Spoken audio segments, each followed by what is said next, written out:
বিতর্কিত ও বিভ্রান্তিকর মন্তব্য করায় বিএনপির চেয়ারপারসনের উপদেষ্টা অ্যাডভোকেট ফজলুর রহমানকে কারণ দর্শানোর নোটিশ দেওয়া হয়েছে।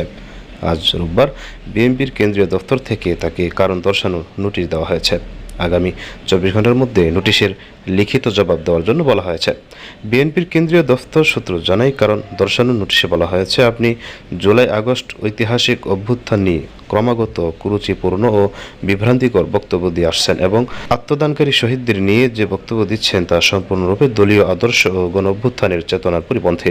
মহিমান্বিত এই অভ্যুত্থানের বিরুদ্ধে এবং গণতন্ত্র পুনরুদ্ধারের আন্দোলন নিয়ে আপনার বক্তব্য জনমনে তীব্র প্রতিক্রিয়া সৃষ্টি করেছে। আপনার বক্তব্য দলের সুনাম ক্ষুণ্ণ করার সুপরিকল্পিত চক্রান্তের প্রয়াস বলে অনেকেই মনে করেন। এমনকি আপনি জনগণের ধর্মীয় অনুভূতিতেও আঘাত দিয়ে কথা বলছেন।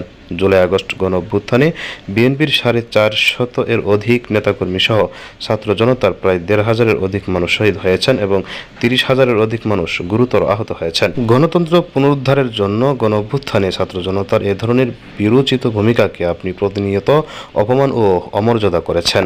সুতরাং এ ধরনের উদ্ভট ও শৃঙ্খলা পরিপন্থী বক্তব্যের কারণে কেন আপনার বিরুদ্ধে সাংগঠনিক ব্যবস্থা গ্রহণ করা হবে না তার যথাযথ কারণ দর্শিয়ে আগামী 24 ঘন্টার মধ্যে একটি লিখিত জবাব দলের নয়াপল্টনস্থ কেন্দ্রীয় কার্যালয়ে জমা দেওয়ার জন্য আপনাকে নির্দেশ প্রদান করা হলো। এর আগে বিএনপির চেয়ারপারসনের উপদেষ্টা অ্যাডভোকেট ফজলুর রহমান এক অনুষ্ঠানে জুলাই আগস্ট আন্দোলনে সম্পৃক্ত সবাইকে জামাত শিবির বলে উল্লেখ করেছেন।